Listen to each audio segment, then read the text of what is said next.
Moja ya kitu mnachokifanya mnapopatana vile, si mlikubaliana kabisa, wewe utakuwa mke wangu, wewe utakuwa mme wangu, then mkazinizini mkaachana.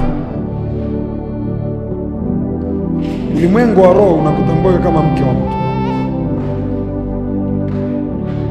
I want to tell you, umejifunga mwenyewe. Ulimwengu wa roho unakutambua, Aisha mume wako ni John. Kwa hiyo msichana, kama ulipitapita kwenye makorongo, maana hayo makorongo ya pogo tu, unaanguka unainuka, unasema Bwana Yesu nisamehe, kesho tena unaanguka. Kwa hiyo alikufundisha. Niliwahi kufanya na mtu mmoja hapa, nikamwambia niandikie list ya watu uliolala nao. Si unataka kutoka? Kwani kama unaumwa malaria, si lazima uchome sindano ya malaria? Nikamwambia andika list.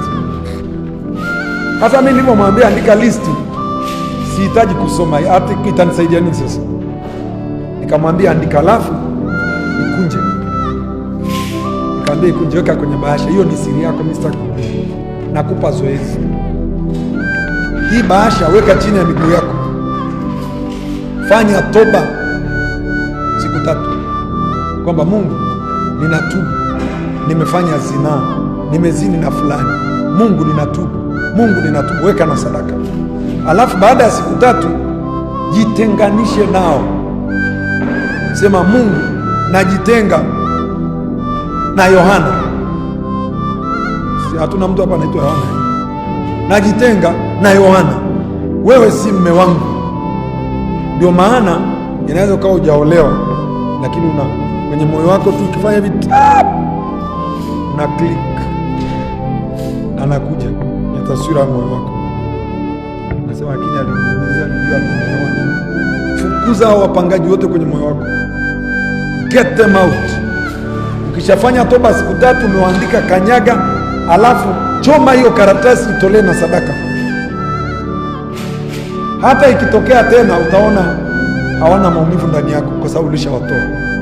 Itabaki tu kama historia ya mapito uliyopita. Lakini usipofanya hivyo, kwa sababu mnapatana, kumbukeni Mungu aliumba mbingu na nchi kwa nini? Kwa neno. Na sisi tumeumbwa kwa sura ya Mungu. Kwa hiyo kuna nguvu ya maneno.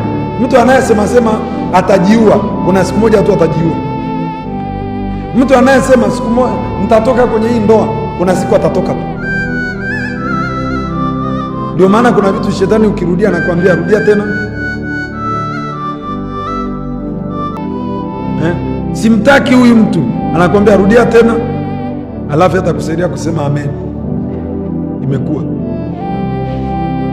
Kwa hiyo wasichana mlioko hapa, nenda kanyage kina Juma, choma haya makaratasi, sema Mungu, hawataonekana kama vile ambavyo hii imekuwa majibu. Hamtaonekana tena kwenye maisha. Alafu anza sasa, mwambie Mungu, najua umenisamehe, na ukubali pia kwamba Mungu amekusamehe. Moja ya tatizo kubwa pia, mnaishi na historia. Biblia inasema Mungu akikusamehe hakumbuki. Inasema kwenye Zaburi, kama mashariki na magharibi ndivyo atakavyoweka. Anayekukumbushaga ni nafsi yako na shetani. Mungu akikusamehe akumbuke. Ndio unaanza kusema natubu, Mungu, nilizini 2005 na John, natubu kila siku, natubu inakuja. It is a memory. Na hiyo kitu ndio shetani analetaga ili kukufanya uone haufai, kukuona wewe ni mwenye dhambi sana. Anaweza kukuambia umelala na watu 5, umelala na watu 6. Mungu alishakusamehe akumbuke. Yeye anakutesa sasa na ile memory. Kila ukifanya hivyo anakuambia, you see this, unatubu, unapata kama kaamani. Ukirudi wiki ijayo anakuambia unatubu.